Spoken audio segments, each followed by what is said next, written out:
नमस्कार, मैं नंदलाल आप लोग के बीच उपस्थित हूँ। यूपी वाले सर के इस चैनल में आप सभी का स्वागत है। स्टूडेंट्स, आज मैं यूपी बोर्ड के 50 ऐसे महत्वपूर्ण एमसीक्यू क्वेश्चन लेके आया हूँ आप लोगों के सामने, जो आने वाले मैथ के एग्ज़ाम्स में बहुत ही इम्पोर्टेंट रोल अदा करेगा। तो स्टूडेंट्स, सबसे पहले मैं आप सभी को तहे दिल से शुक्रिया अदा करना चाहता हूँ कि आप लोग इस चैनल को प्यार दे रहे हैं। तो चलिए स्टार्ट करते हैं अपना पहला क्वेश्चन।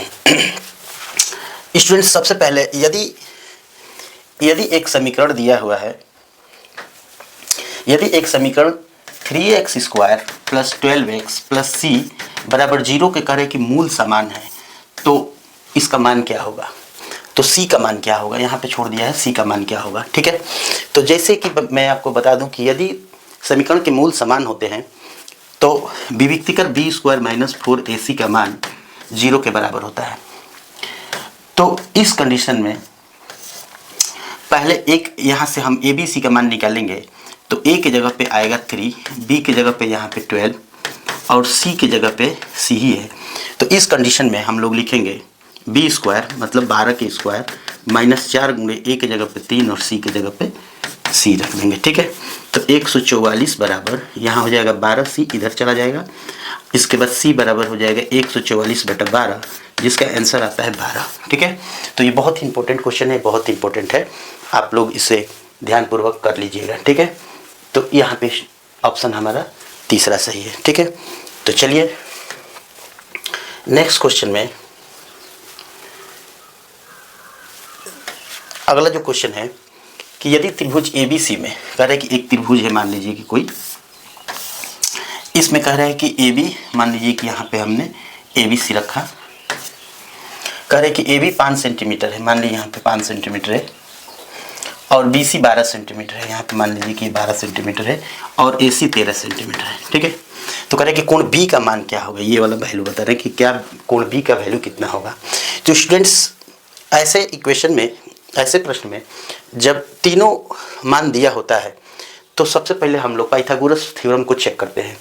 पाइथागोरस थ्योरम कहता है कि यदि ये बड़ा वाला नंबर का स्क्वायर शेष दोनों नंबरों के स्क्वायर के बराबर, सम के बराबर हो, जैसे यहाँ पे 169 बराबर ये कितना है 25 + 144, तो 169 इधर भी और 169 इधर भी।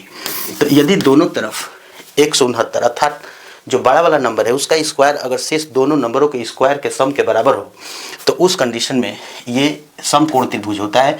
और ये जो बड़ी भुजा होती है वो कोण होता है और उसके सामने की भुजा 90 डिग्री होता है, तो कोण B की वैल्यू जो होता है 90 डिग्री होगा। इस बात का ध्यान रहे। इसके लिए आप लोगों को सबसे पहले बड़े वर्ग का स्क्वायर कर देना है। ठीक है, बड़े वाले का स्क्वायर और शेष दोनों के स्क्वायर के अगर बराबर है तो ये जो क्वेश्चन है 90 डिग्री बताएगा। ठीक है, चलिए नेक्स्ट क्वेश्चन देखते हैं। अगला क्वेश्चन है कि यदि sin 2a = 2 sin a हो, कह रहे हैं कि sin 2a = 2 sin a हो, तो कह रहे हैं कि a का मान क्या होगा। स्टूडेंट्स, एक तो तरीका है कि आप ऑप्शन से रख के इसको चेक करें कि जैसे 0 डिग्री रखेंगे, यहाँ पे 30 डिग्री रखेंगे, तो किस पे ये दोनों वैल्यू जो बराबर हो रहा है। ठीक है, ऐसे इसको सॉल्व करना थोड़ा सा हाई स्कूल लेवल में मुश्किल इसलिए है कि जैसे इस sin 2a का मान होता है 2 sin a × cos a। देखिए अगर तरीके से करेंगे तो, और ये हो जाएगा 2 sin a। अब इधर दोनों साइड से ये कैंसिल हो जाएगा, ये भी एक बार में कैंसिल हो जाएगा, तो cos a का मान होता है 1, और cos a का मान जो 1 किसका मान होता है cos में, तो cos 0 डिग्री का मान होता है। तो इस कंडीशन में a की वैल्यू 0 आएगी।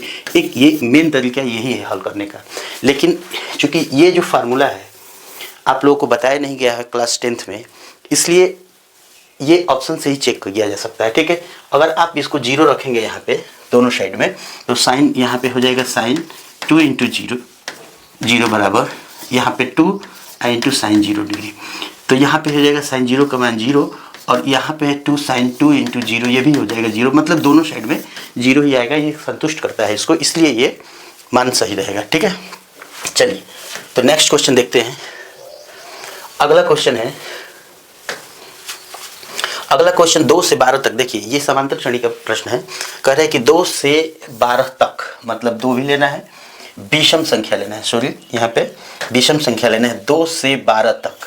2 से 12 तक में विषम संख्या हो जाएगी 3, 5, 7, 9, 11 का माध्य, समांतर माध्य निकालना है। ठीक है, तो इसका समांतर माध्य हम कैसे निकालते हैं? समांतर माध्य, समांतर माध्य इसका कैसे निकालेंगे? समांतर माध्य बराबर ये होता है संख्याओं का जोड़, मतलब 3 + 5 + 7 + 9 + 11 और बटा में कितनी संख्या, 1, 2, 3, 4, 5। तो ये हो जाएगा 35, 35/5 बराबर हो जाएगा 7।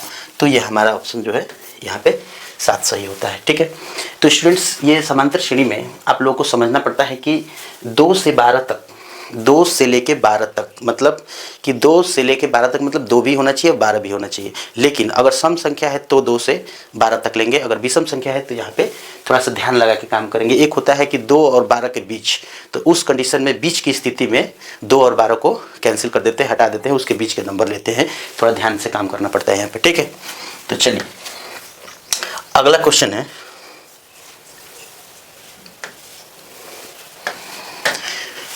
अगला क्वेश्चन है कि एक्स अक्ष पर स्थित बिंदु, ये एक्स अक्ष है, मान लीजिए कहीं भी इस पे एक बिंदु है, एक्स अक्ष पर स्थित बिंदु 2, 5, मतलब यहाँ पे मान लीजिए कि कोई 2, 5 है। देखिए यहाँ पे वैसे तो 2 - 5 की बात अगर ओरिजिनल तरीके से किया जाए तो एक्स एक्सिस पे कितना होता है, 2, मतलब यहाँ पे, और 5 वाई एक्सिस पे, मतलब 1, 2, 3, 4, 5, मतलब यहाँ पे हमको पॉइंट मिलता है 2, 5। ठीक है, ये हो गया 2 - 5, सॉरी। अब इसके बाद कह रहे हैं कि -2, 7 से समदूरस्थ है। -2 कहाँ है? एक्स एक्सिस पे 1, 2 और 9 है, 9, 1, 2, 3, 4, 5, 6, 7, 8, 9, मतलब कि यहाँ पे हमको एक पॉइंट मिलता है -2 और 9। तो कह रहे हैं कि ये एक्स एक्सिस जो है, एक्स एक्सिस पे जो कोई पॉइंट है, मान लीजिए कि कोई पॉइंट ए है, यह यहाँ से भी और यहाँ से समदूरस्थ है, मतलब बराबर दूरी पे है। तो इस बिंदु का निर्देशांक बताना है। यहाँ पे मान लीजिए कोई बिंदु है, एक्स एक्सिस पे बिंदु होगी तो एक्स, यहाँ पे एक्स एक्सिस पे एक्स होगा और यहाँ पे वाई एक्सिस 0 होगा। तो ये निर्देशांक आपको बताना है। तो क्या करना है, इन दोनों की दूरी निकाल के बराबर कर लेना है। ठीक है, चलिए तो क्या करते हैं, इसके बीच की दूरी, तो x1 x -2 होता है, लेकिन यहाँ पे माइनस पहले से, तो +2 का होल स्क्वायर अंडर रूट में, और 0 - 9 और +0 - 9 का होल स्क्वायर, और वो दूरी बराबर होगी इस दूरी की। तो यहाँ पे हो जाएगा x -2 का होल स्क्वायर प्लस 0 + 5 का होल स्क्वायर। देखिए यहाँ पे 5 है, तो यहाँ पे दोनों अंडर रूट में दोनों तरफ वर्ग कर दीजिए। तो वर्ग कर देंगे तो ये जो अंडर रूट है ये हट जाएगा, तो आएगा x + 2 का होल स्क्वायर प्लस यहाँ पे 81 कर देते हैं, और यहाँ हो जाएगा x -2 का होल स्क्वायर और प्लस 25। ठीक है, अब क्या करेंगे कि इसको तोड़ देंगे, x² प्लस 4 + 4x प्लस 81 बराबर x² प्लस 4 - 4x प्लस 25। ठीक है, अब दोनों साइड से x² कट जाएगा, तो 4x और इधर से 4x आएगा, 8x हो जाएगा, और इसके बाद प्लस, देखिए 4 और 81 हो जाता है 85, और यहाँ पे हो जाएगा 25 4 29। ठीक है, तो 8x बराबर हो जाएगा 29 - 85, तो x बराबर हो जाएगा 8x बराबर, तो ये हो जाएगा 15 में से 9 गया, 15 में से 9 गया 6, 7 में से 2 गया 56 माइनस में, तो x बराबर हो जाएगा -56/8, 8 × 7 -8 × 7 -7। ठीक है, तो जो बिंदु होगा वो होगा हमारा -7 और 0। ठीक है, तो इसमें -7 और 0 ऑप्शन है। तो इस तरह से हम लोग इसका, ये बहुत इंपॉर्टेंट है, ये 2 नंबर में भी आ सकता है, 1 नंबर में भी आ सकता है। 1 नंबर में कम चांस है, लेकिन 2 नंबर 3 नंबर में भी आ जाएगा, सॉरी 4 नंबर में भी। ठीक है, तो इसका कोई वो नहीं होता है, लेकिन इंपॉर्टेंट है ये। चलिए अगला क्वेश्चन देखते हैं। कह रहा है कि एक परिमेय संख्या और एक अपरिमेय संख्या का योग। देखिए स्टूडेंट्स, एक परिमेय संख्या और एक अपरिमेय संख्या का योग, अंतर, ये दोनों जो होता है, और गुणा और भाग, ये तीनों चारों जो होता है अपरिमेय ही होता है। अगर परिमेय के साथ अपरिमेय आ गया किसी रूप में, तो उस कंडीशन में ये अपरिमेय ही होता है। ये ऑप्शन अपरिमेय का होगा, इसमें कोई ज़्यादा दिमाग लगाने की जरूरत नहीं। ठीक है, चलिए अगला क्वेश्चन है कि आंकड़ा जो दिया हुआ है, आंकड़ा का बहुलक निकलना है। तो जैसे कि दिया है कि 2 6 4 2 0 2 1 3 2 3 करे कि इसका बहुलक ज्ञात कीजिए। तो स्टूडेंट सबसे पहले हम देखते हैं कि इसमें कौन ऐसा नंबर बहुलक के लिए, इसमें कौन ऐसा नंबर है जो सबसे ज़्यादा बार आया है, मैक्सिमम फ्रिक्वेंसी कितनी है, किसकी ज़्यादा है। तो सबसे ज़्यादा फ्रिक्वेंसी यहाँ पे हमको दिख रहा है कि 2 है, क्योंकि 2 3 बार नहीं 4 बार आया है, बाकी नंबर जो 4 बार से कम है, तो इसकी फ्रिक्वेंसी सबसे ज़्यादा है। तो इसका जो बहुलक होगा वो 2 होता है। ठीक है, ये एक ऑप्शनल में बहुत काफ़ी पूछे जाते हैं क्वेश्चन। चलिए नेक्स्ट क्वेश्चन देखिए। अगला क्वेश्चन है कि रेखाएं a1x plus b1y plus c1, माने a1x plus b1y plus c1 बराबर 0 और a2x plus b2y plus c2 equal to 0 का एक अद्वितीय हल होगा। देखिए स्टूडेंट्स, अद्वितीय हल, देखिए यहाँ पे 3 कंडीशन होता है, आपको तीनों कंडीशन एकदम क्लियर होना चाहिए। ठीक है, अद्वितीय हल तब होता है जब a1/a2 बराबर ना हो b1/b2 के। मतलब कि यहाँ पे इस कंडीशन में अद्वितीय हल होता है। इस अद्वितीय हल का मतलब होता है कि इसके केवल एक ही हल होगा और इसका दूसरा कोई हल नहीं होगा। और एक होता है a1/a2 इक्वल टू b1/b2 लेकिन नॉट इक्वल टू c1/c2। इस कंडीशन में इसका कोई हल नहीं होता है, क्योंकि यहाँ पे दोनों रेखाएं समांतर जाती है और जब दोनों रेखाएं एक दूसरे को कभी नहीं काटेगी तो वो हमेशा इसका कोई हल नहीं होगा। तीसरा कंडीशन तीनों बराबर होता है, जैसे a1/a2 equal to b1/b2 equal to c1/c2।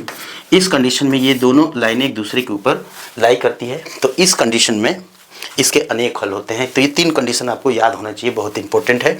तो इस कंडीशन में a1/a2 not equal to b1/b2 ये वाला कंडीशन सही है। ठीक है, चलिए नेक्स्ट क्वेश्चन देखते हैं। अगला क्वेश्चन है कि त्रिभुज समरूप होते हैं यदि, त्रिभुज समरूप होते हैं यदि, देखिए सभी त्रिभुज एक समान नहीं होते हैं, लेकिन अगर त्रिभुज समबाहु हो, सभी बाहु इसके बराबर हो, इस कंडीशन में तो ये समरूप होते हैं। और अब कहने का मतलब कि कोई भी त्रिभुज अब ऐसा ये समरूप नहीं हो सकता है। समरूप तभी होगा जब ये समरूप होगा।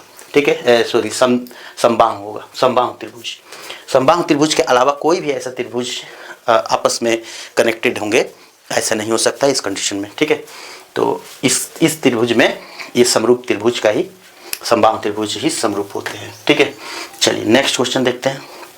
देखिए स्टूडेंट्स, ये क्वेश्चन जो है साइन, देखिए साइन कह रहे हैं कि साइन 48 डिग्री और माइनस cos 42 डिग्री का मान कितना होगा।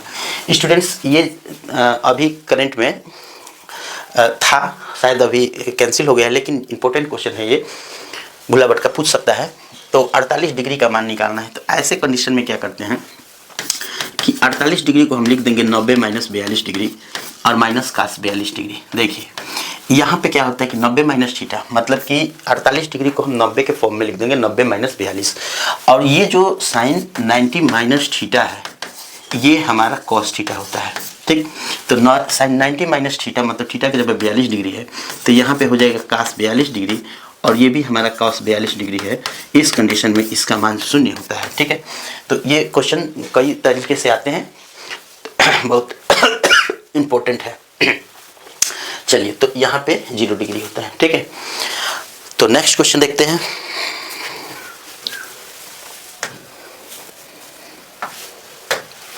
चलिए, निम्नलिखित में सहअभाज्य संख्या, सहअभाज्य लिखा है, गलत है, सहअभाज्य संख्या का युग्म है।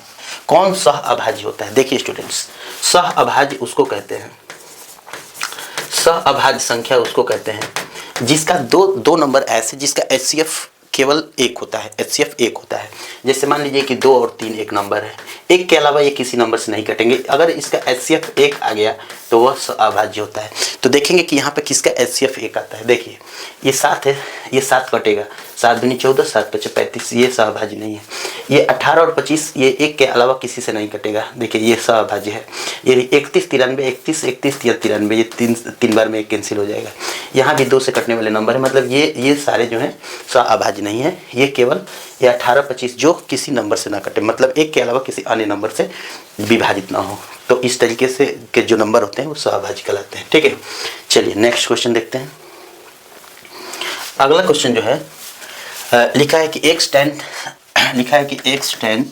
45 डिग्री इंटू cos 60 डिग्री बराबर sine 60 degree into cot 60 degree है। ठीक है स्टूडेंट्स, ये सवाल आप तभी कर पाएंगे जब आपको एंगल पता हो कि किसका एंगल कितना होता है, कितने डिग्री का कितना मान होता है, तभी आप निकाल पाएंगे। ये बहुत इंपॉर्टेंट क्वेश्चन है ये। इस तरह के क्वेश्चन आपको 2 नंबर में भी आएगा, 3 नंबर में भी, 4 नंबर में भी आ सकता है। ठीक है, तो tan 45 डिग्री का वैल्यू 1 होता है, तो यहाँ पे 1 हो जाएगा। साइन 60 डिग्री का मान 1/2, इसका होता है √3/2, और काट 60 डिग्री का मान, tan 60 डिग्री का मान √3 होता है, तो ये हो जाएगा 1/√3। देखिए स्टूडेंट्स, यहाँ से यहाँ कैंसिल हो जाता है, ये भी कैंसिल हो जाएगा दोनों साइड से, तो x का मान 1 आता है। ठीक है, 1 है, तो हमारे ऑप्शन में 1 भी है, तो x का वैल्यू 1 होगा। ये बहुत इंपॉर्टेंट क्वेश्चन है। ठीक है, ये आप लोगों को वैल्यू याद होना चाहिए, क्योंकि वैल्यू रख के एक सवाल निश्चित ही आएगा। ठीक है, तो चलिए ध्यान से नेक्स्ट क्वेश्चन। अगला क्वेश्चन जो है आपके स्क्रीन पर, एक सामान्य वर्ष में 53 रविवार होने की प्रायिकता क्या है? 53 रविवार। देखिए एक सामान्य वर्ष में 365 दिन होता है। ठीक है, 365 दिन में अगर हम रविवार की बात करें तो 7 से डिवाइड कर देंगे, 7 पचे 35, कितना बचेगा? 1 5, 7 दूनी 14, यहाँ पे 1 बचता है। तो स्टूडेंट्स सारे दिन, हर एक दिन मंडे से लेकर संडे तक ये सारे जो क्या बोलते हैं डे है, दिन, वह 52 बार आएगा। ठीक है, हर एक। लेकिन यहाँ पे एक दिन बच जाता है, वो एक दिन रविवार होने की प्रायिकता बताना है। रविवार, तो रविवार होने की प्रायिकता हो जाएगी।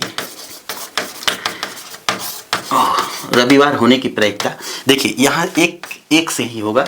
7 दिन में से आपको एक दिन जो है रविवार आने की प्रायिकता, एक दिन ऊपर और टोटल दिन नीचे। टोटल कितना? 7 क्यों? क्योंकि 7 दिन में से एक दिन जो है आपको रविवार हो सकता है। तो यहाँ पे रविवार होने की प्रायिकता, अगर यहाँ पे सामान्य वर्ष के जगह पे लीप ईयर होता तो लीप ईयर में 366 दिन होता और यहाँ पे 2 शेष बचता, तो यहाँ पे रविवार होने की प्रायिकता 2 हो जाती, 2/7। 7 दिन में से 2 दिन चांस रहता आने का। ठीक है, तो ये बहुत ही इंपॉर्टेंट क्वेश्चन है। चलिए नेक्स्ट क्वेश्चन।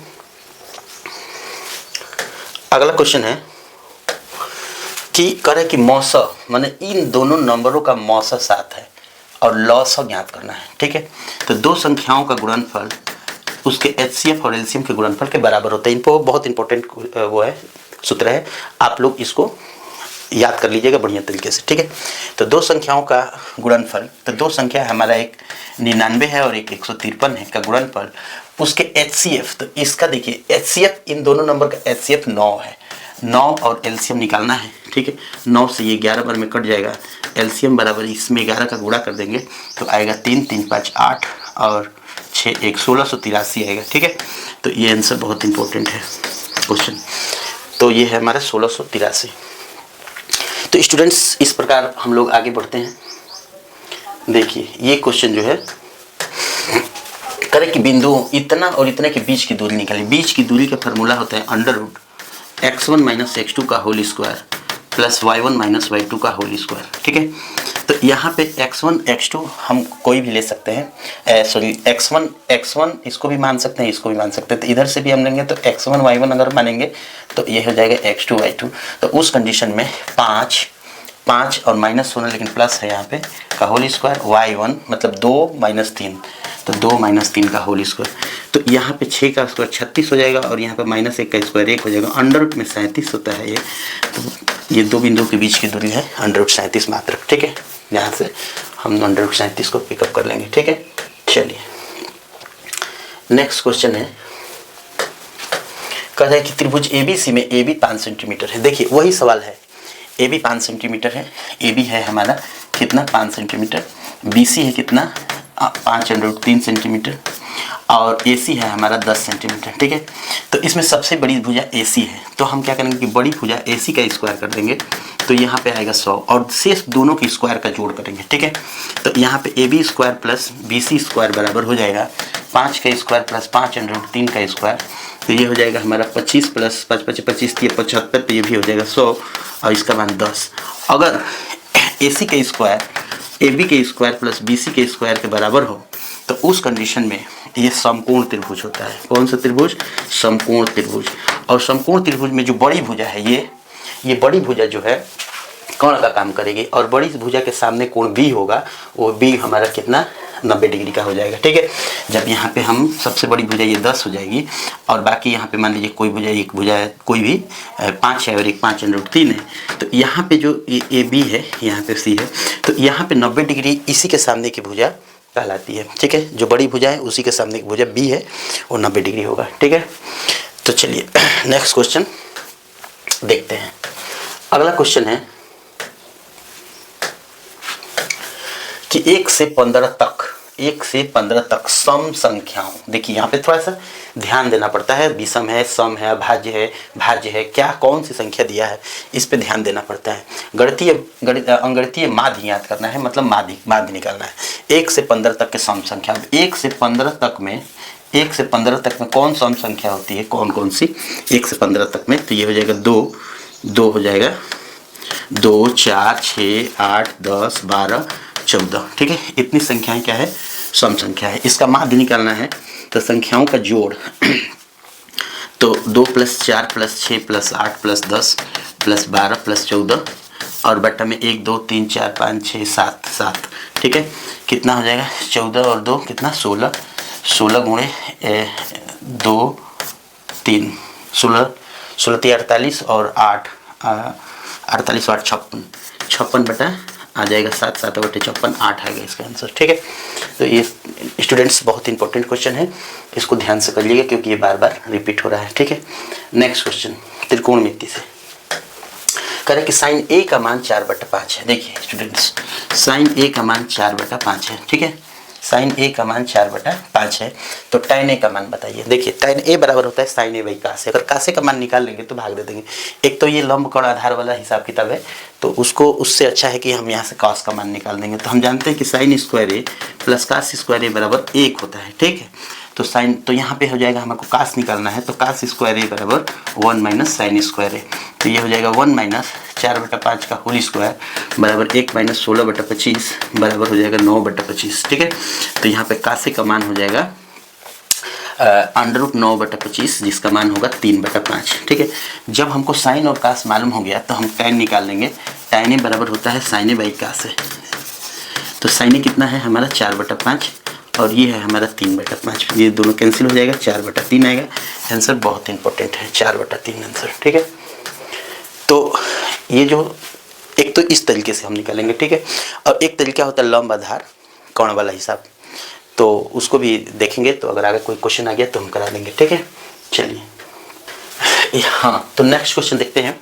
कह रहे हैं कि यदि समांतर श्रेणी के एक समीकरण 2x² - 8x + c = 0 के मूल बराबर हो। देखिए स्टूडेंट्स, जब मूल बराबर होता है कंडीशन यहाँ पे 3 होता है, ध्यान से कर लीजिएगा। ये सवाल आता है, इस टाइप के बहुत सारे सवाल आएंगे आपके एग्जाम्स में, ठीक है। तो कह रहे हैं कि मूल बराबर है। देखिए मूल बराबर है तो मूल कब बराबर होता है, जब विविक्तिकर b² - 4ac का मान 0 के बराबर होता है, तो उस कंडीशन में मूल बराबर है ना, बराबर माने समान और वास्तविक होता है, ठीक है, वास्तविक होगा। अगर b² - 4ac का मान 0 के बराबर ना होकर 0 से बड़ा है, मतलब धनात्मक होगा, प्लस में आएगा, तो उस समय मूल असमान होगा, असमान प्लस वास्तविक, याद रहे, ठीक है। यदि b² - 4ac का मान 0 से कम हो जाएगा तो उस कंडीशन में मूल काल्पनिक होता है। मूल क्या होगा, काल्पनिक होगा।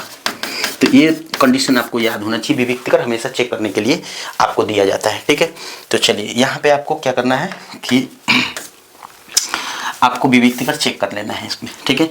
तो यहाँ हो जाएगा b² - 4ac = 0। यहाँ पे b का मान है -8, तो -8 का स्क्वायर -4 इंटू a की जगह पे 2, c की जगह पे c दिया है, तो ये हो जाएगा हमारा 64 बराबर, देखिए ये दोनों तीनों गुणा कर देंगे तो 8c आएगा। यहाँ पे 8c माइनस, इधर माइनस है उधर जाएगा प्लस हो जाएगा, और 8 से 1 c का मान 8 हो जाएगा। ठीक है, तो ये बहुत इंपॉर्टेंट क्वेश्चन है। चलिए नेक्स्ट क्वेश्चन देखते हैं। देखिए अगला क्वेश्चन है कि बिंदु 2 6 और इतने को मिलाने वाली रेखाखंड के मध्य बिंदु का निर्देशांक ज्ञात करना। करें कि यहाँ पे दो बिंदु है, एक -2 और 6 और दूसरा बिंदु है सॉरी -2 और 10, -2 और 6 और एक दूसरा बिंदु है B, इसका निर्देशांक दिया है -2 10, -2 और 10। मतलब इन दोनों बिंदुओं को मिलाने वाली रेखाखंड के मध्य बिंदु, माने यहाँ पे मध्य बिंदु है कोई M, इसका निर्देशांक पूछ रहे हैं। मान लीजिए इसका बिंदु XY है। ठीक है, तो मध्य बिंदु का निर्देशांक होता है स्टूडेंट्स x बराबर x1 प्लस x2/2 और y बराबर y1 प्लस y2/2। तो यहाँ पे x बराबर ये है x1 y1 x2/2। तो यहाँ पे x1 प्लस x2/2, x1 कितना है -2 प्लस x2 कितना है -2, ये भी -2 है का जोड़, -2 ठीक है बाई 2। तो यहाँ पे हो जाएगा -4/2 मतलब -2, और यहाँ हो जाएगा y equal to y1 plus y2 माने 6 प्लस 10/2 16/2 8। तो यहाँ पे बिंदु हो जाएगा हमारा कौन से बिंदु हो जाएगा हमारा -2 पहले x फिर y xy मतलब -2 और 8। तो -2 और 8 हमारे ऑप्शंस में है यहाँ पे। ठीक है, बहुत बढ़िया क्वेश्चन है ये। ठीक है, चलिए नेक्स्ट क्वेश्चन देखते हैं। अगला क्वेश्चन है कि बिंदु इतना कि मूल बिंदु से दूरी ज्ञात कीजिए। देखिए मूल बिंदु का मतलब 0 0, तो 0 0 से इस बिंदु कौन सा है 3 4 के बीच की दूरी निकालना है, बीच की दूरी निकालना, बिंदु से दूरी निकालना है। मतलब कि बिंदु 3 4 की मूल बिंदु से दूरी लिया, मान लीजिए मूल बिंदु है और एक 3 4 बिंदु है, इसके बीच की दूरी, वही दूरी बीच की दूरी का फार्मूला लगा देना है √x1 - x2 का होल स्क्वायर और प्लस y1 - y2 का होल स्क्वायर। ठीक है, चलिए तो यहाँ पे x1 है 0 0 - 3 का होल स्क्वायर प्लस 0 - 4 का होल स्क्वायर, तो ये अंडर रूट में होगा। तो ये हो जाएगा 3 का स्क्वायर 9 और ये 4 का 16, तो ये हो जाएगा 25, जो बाहर निकलेगा तो 5 सेंटीमीटर का 5 इकाई 5 यूनिट। ठीक है, मात्रक का है, यूनिट का है। ठीक है, तो यहाँ पे बीच की दूरी कितना है 5 मात्रक। ठीक है, चलिए नेक्स्ट क्वेश्चन देखते हैं। बहुत इंपॉर्टेंट क्वेश्चन से गुजर रहे हैं आप लोग। चलिए करेक्ट, एक थैले में 3 लाल और 5 काली गेंद है। देखिए एक थैले में 3 गेंद, कुल गेंद कितनी है, कुल गेंद है हमारे पास 3 + 5 मतलब 8। ठीक है, और एक लाल गेंद या दृश्य निकाली जाती है, मतलब बिना देखे एक लाल गेंद को निकाला जाता है, तो इसकी प्रायिकता क्या होगी। लाल गेंद निकालने की प्रायिकता, लाल गेंद निकालने की प्रायिकता, देखिए लाल गेंद निकालने की जिसकी प्रायिकता निकालना है, जैसे ये फिर कि लाल गेंद, ये एक गेंद लाल हो इसकी प्रायिकता बताना है, मतलब लाल गेंद निकालने की प्रायिकता समझिए इसको। तो लाल गेंद कितनी है, लाल गेंद जितनी है वो लाल गेंद 3 है, और टोटल कितनी है 8 है। तो इसका आंसर हो जाएगा 3/8। किसी भी चीज़ की प्रायिकता निकालने के लिए हमको सबसे पहले जिसकी प्रायिकता निकालना है, जो चीज़ निकालना है ऊपर है ना, अनुकूल परिस्थिति ऊपर, कुल परिस्थिति नीचे। तो जो अनुकूल है, जो हमें ज़रूरत है उसको हम लोग ऊपर रखेंगे। जो चीज़, अब जैसे यहाँ पे हमको काली गेंद निकालने की प्रायिकता पूछा होता, तो काली गेंद कितनी है, काली गेंद 5 है, तो 5/8 होता है। ये बहुत इंपॉर्टेंट क्वेश्चन है, बहुत बढ़िया है। चलिए नेक्स्ट क्वेश्चन देखते हैं।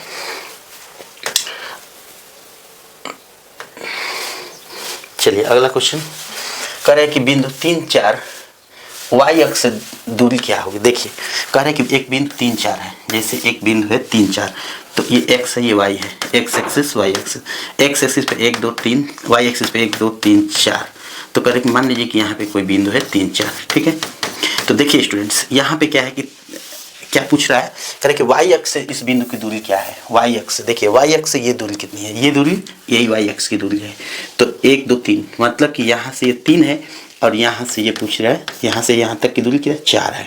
देखिए ये दूरी 3 है यहाँ से यहाँ तक, क्योंकि 3 पॉइंट है, यहाँ 4 पॉइंट है। अगर पूछ रहा है कि y अक्ष से दूरी, मतलब यहाँ से दूरी ये पूछ रहा है, इस बिंदु की ये वाली दूरी पूछ रहा है 3। अगर यही पूछता कि x अक्ष से कितनी दूरी पे है, तो x अक्ष से ये दूरी 4 होती। स्टूडेंट्स ये बहुत बढ़िया क्वेश्चन है, इसमें बहुत गलतियाँ होती हैं। तो अब एक तरीका ये भी है हमसे पूछ रहा है कि वाई अक्ष से दूरी बता, वाई अक्ष से दूरी 3 होता है, ठीक है।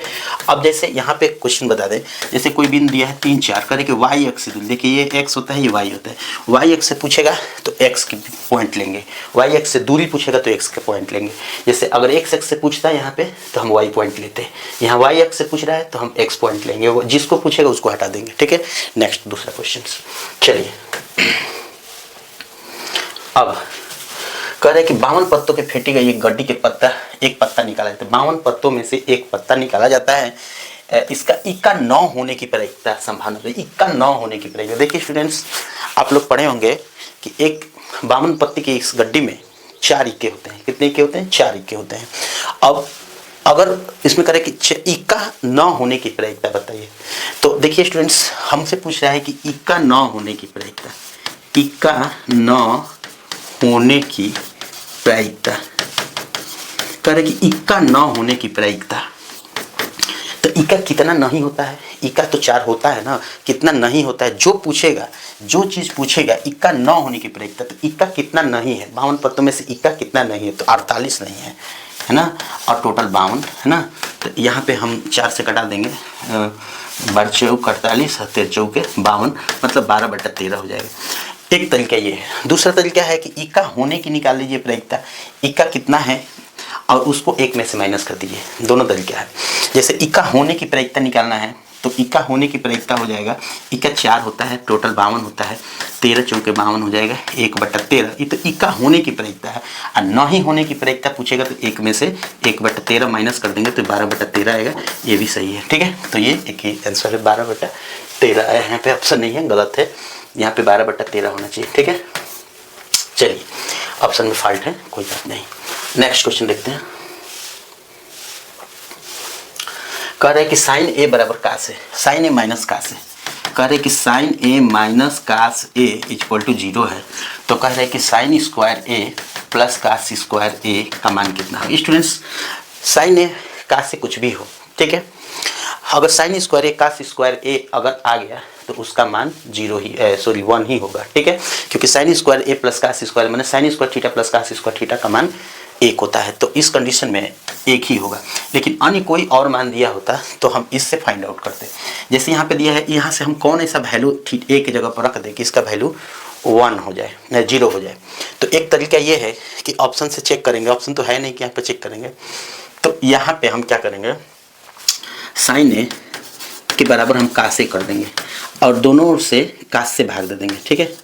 जब कास से भाग देंगे तो इससे क्या फ़ायदा मिलेगा कि tan ए हो जाएगा, tan ए बराबर कितना हो जाएगा 1, तो a बराबर tan ए बराबर 1, तो tan कोई डिग्री का मान 1 होता है, 45 डिग्री का मान यहाँ से कट गया, a बराबर 45 डिग्री होगा। अब a बराबर 45 डिग्री होगा तो यहाँ पे हम रखेंगे वही बात है, अगर कुछ भी हो यहाँ पे तो sine square 45 degree, sine square 45 degree और प्लस कास स्क्वायर 45 डिग्री है, तो इसका मान होता है 1/√2, इसका स्क्वायर प्लस 1/√2, इसका स्क्वायर हो जाएगा 1/2 प्लस 1/2 मतलब 1 आएगा। तो उस कंडीशन में भी आपको 1 ही मिलेगा, चाहे फार्मूले की सहायता से करिए चाहे जैसे भी, ठीक है। तो चलिए नेक्स्ट क्वेश्चन देखते हैं। अगला क्वेश्चन है कि के किस मान के लिए युगपत समीकरण इतना और इतना का कोई हल नहीं। देखिए यहाँ पे क्वेश्चन आ गया, कोई हल नहीं, कोई हल नहीं, कोई हल नहीं, मतलब भी कोई हल नहीं का कंडीशन क्या होता है कि a1/a2 कोई हल नहीं। कोई हल कब नहीं होगा? कोई हल तब नहीं होगा जब दोनों लाइनें समांतर होगी, मतलब एक दूसरे को कभी नहीं काटेगी। समांतर की स्थिति होती है a1/a2 इक्वल टू b1/b2 और नॉट इक्वल टू c1/c2।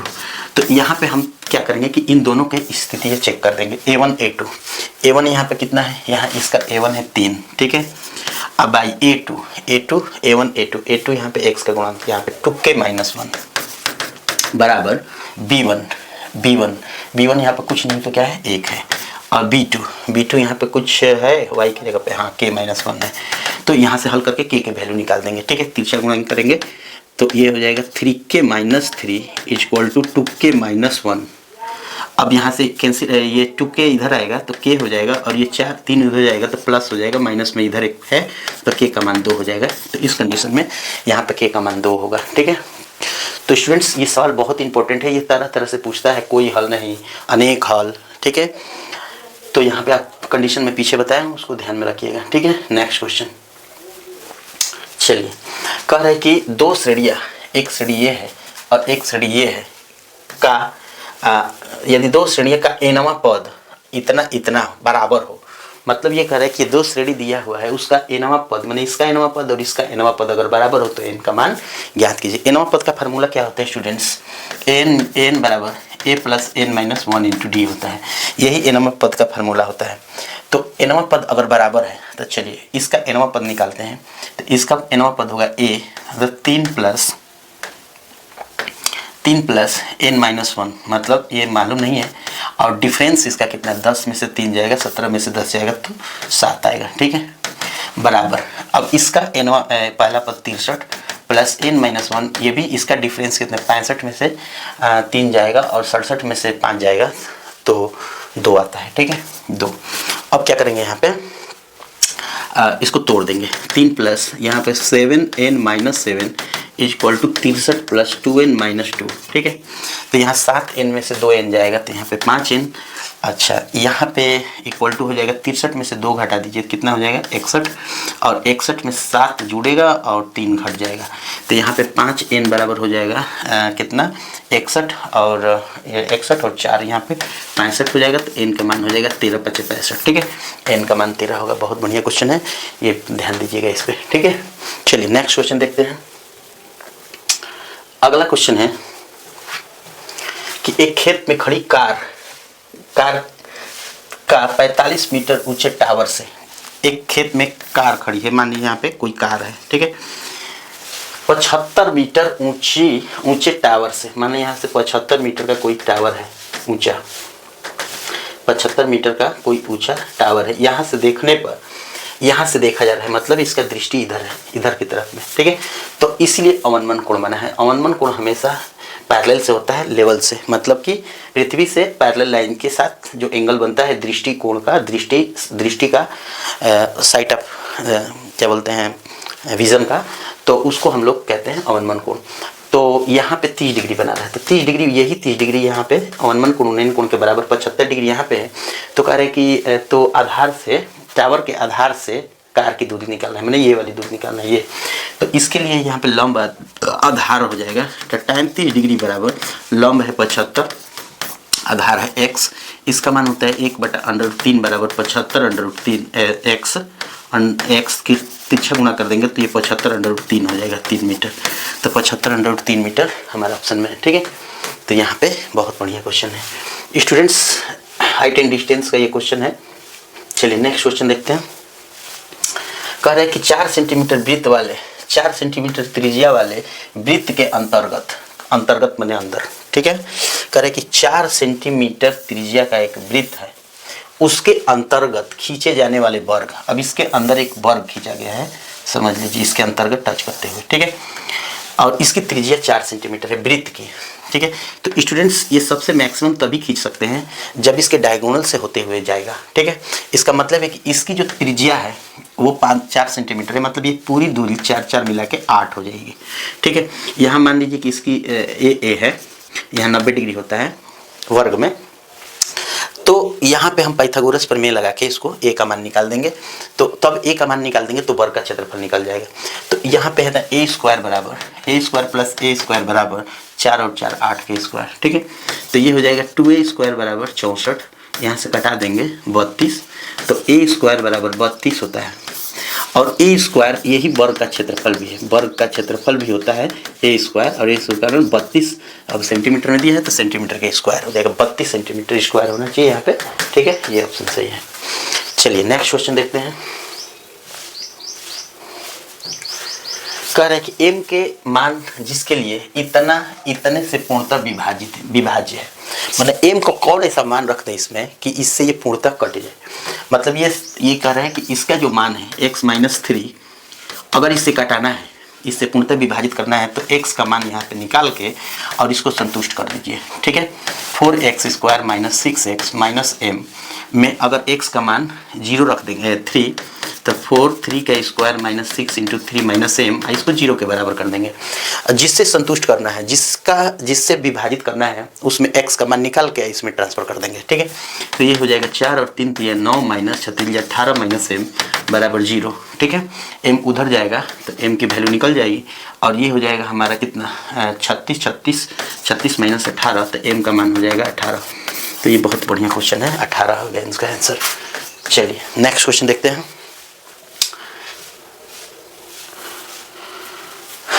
किसी समांतर श्रेणी A, यहाँ D का मान दिया है -4, n का मान 7, an बराबर 4, तो A का मान बताना है। फार्मूला an से ही होता है, an बराबर a plus n minus 1 into D. चलिए n का मान हमको 4 दिया है, 4 बराबर a के मान कितना है, a का मान निकालना है, n का मान कितना है 7 माइनस 1, डिफरेंस -4 का। चलिए 4 बराबर a, देखिए यहाँ पे -4 है तो यहाँ पे माइनस आ जाएगा, ये प्लस है ना इसके वजह से माइनस हो जाएगा और यहाँ 6 आएगा, 6 चौके 24। अब 24 को इधर लाएंगे तो 4 प्लस 24 कितना हो जाएगा, a का मान 28 हो जाएगा, ठीक 28, a का मान 28 है तो a का मान पूछ रहा है, ठीक है। चलिए स्टूडेंट्स, D फॉर डॉग। चलिए नेक्स्ट क्वेश्चन। और यदि P इतना, बिंदु Q इतना और R को मिलाने वाली रेखाखंड का मध्य बिंदु है। कह रहा है ना कि ये जो Q -6 और 5 है और R जो -2 और 3 है, इसको मिलाने वाली रेखा के मध्य बिंदु है ये कौन, A/3 और 4। क्या कह रहे हैं, एक बात और ध्यान से समझ लीजिए इसको। कह रहा है कि यदि P इतना बिंदु इतना को मिलाने वाली रेखाखंड का मध्य बिंदु है, माने ये P, ये कह रहे हैं कि P जो है Q और R को मिलाने वाली रेखा का, Q और R को मिलाने वाली रेखा का मध्य बिंदु है, तो यहाँ पर मध्य बिंदु का कंडीशन लागू होगा, ठीक है। मध्य बिंदु का भी आपको बताया कि x बराबर होता है x1 प्लस x2/2, तो मध्य बिंदु यहाँ पे हो जाएगा a/3 और यहाँ x1 हो जाएगा -6 और -2, यहाँ प्लस होना चाहिए लेकिन माइनस है यहाँ पे, इसके वजह से माइनस हो गया /2, ठीक है। तो ये हो जाएगा हमारा -8/2 मतलब -4, ठीक है। तिरछा गुणा कर देंगे, a बराबर 12 माइनस में आएगा, ठीक है। तो यहाँ पे थोड़ा सा सोल्यूशन है, माइनस में 12 आना चाहिए, है ना। x1 plus x2/2, x1 plus x2/2, x1 plus x2/2 -12, यहाँ पे -12 होना चाहिए, ऑप्शन यही सही है। चलिए नेक्स्ट क्वेश्चन देखते हैं। हाँ, यदि किसी आवृत्ति वितरण का माध्य दिया है 20.5 और माध्यिका जो है 21 है, देखिए 21 है, तो कह रहे कि तो इसका बहुलक ज्ञात कीजिए। स्टूडेंट्स, ये सवाल बहुत जरूरी है, इंपॉर्टेंट है, बहुत वेरी इंपॉर्टेंट इसको कह सकते हैं। कह रहे कि इसका बहुलक नहीं, देखिए बहुलक का फार्मूला क्या होता है कि 3 गुणे माध्यिका -2 गुणे माध्य, 3 गुणे माध्यिका -2 गुणे माध्य, आपको याद होगा। तो माध्यिका मतलब 3 गुणे माध्यिका कितना दिया है, माध्यिका 21 दिया है, -2 गुणे माध्य दिया है 20.5, तो 21 दिया 63 माइनस 20 दूनी 40 से 41 का नंबर, तो 21 नहीं सॉरी 22 होगा यहाँ पे, ठीक है। तो यहाँ पे बहुलक का मान 22 होगा। तो बहुत बढ़िया क्वेश्चन है, ये फार्मूला आपको याद होना चाहिए, इसमें कन्फ्यूजन बहुत ज़्यादा होता है। आपको मैं बता दूं कि बहुलक जब भी बहुलक से ही बहुलक ही निकाला जाता है। बहुलक बराबर, ये देखिए माध्यिका बड़ा नंबर है तो इसमें बड़ा वाला नंबर रहेगा 3 और छोटा वाला में छोटा वाला नंबर रहेगा और बीच में माइनस रहेगा, इस बात का ध्यान रहे, तो सवाल गलत हो जाएंगे, ठीक है। चलिए नेक्स्ट क्वेश्चन देखते हैं। अगला क्वेश्चन है कि 2 गोले के आयतनों का अनुपात दिया है भाई v1/v2, 2 गोले के आयतनों का अनुपात दिया है तो इसके वक्रपृष्ठों का अनुपात निकालना है, वक्रपृष्ठीय क्षेत्रफलों का अनुपात है। देखिए स्टूडेंट्स, जब v1/v2 दिया है तो हम जानते हैं कि 4/3 पाई r1 क्यू और 4/3 पाई r2 क्यू, तो यहाँ से कैंसिल हो जाएगा। v1/v2 हमको दिया है 64/27 बराबर, यहाँ पे हम लिख देंगे r1/r2 का होल क्यू। देखिए यहाँ पे दोनों पे 3 है तो यहाँ से 3 जब हटेगा r1/r2 में, तो यहाँ पे हमको क्यू रूट लगाना पड़ेगा, क्यू रूट 64/27, 64 किसका होता है, 4 का क्यू होता है, 27 कितना, 9 का। तो यहाँ पे 3 का क्यू होता है। तो यहाँ पे R1/R2 का जो वैल्यू आ जाता है, देखिए बहुत बढ़िया क्वेश्चन है। तो कह रहे कि इसके वक्रपृष्ठों का अनुपात बताइए। वक्रपृष्ठ का अनुपात क्या होता है, C1/C2 मान लेता हूँ वक्रपृष्ठ। तो यहाँ होता है 4πR1/4πR2। तो यहाँ 4π कट गया, तो आ गया कितना, R1/R2। और R1/R2 का मान हमको पता चल गया है 4/3। तो हम कह सकते हैं कि तब C1/C2 का जो अनुपात होगा वो 4:3 का होगा। ठीक है, मतलब C1/C2 का अनुपात 4:3 का होगा। बहुत बढ़िया क्वेश्चन है, आप लोग को इसको पूरा बढ़िया तरीके से समझ लेना चाहिए। ठीक है, चलिए तो अभी मैं 34 क्वेश्चन करवा दिया हूँ। अब नेक्स्ट क्वेश्चन मैं कल फिर डाउनलोड कर दूँगा, तब तक कि आप इसको बढ़िया तरीके से समझिए, देखिए, और पुनः मिलते हैं आपसे। जय हिंद।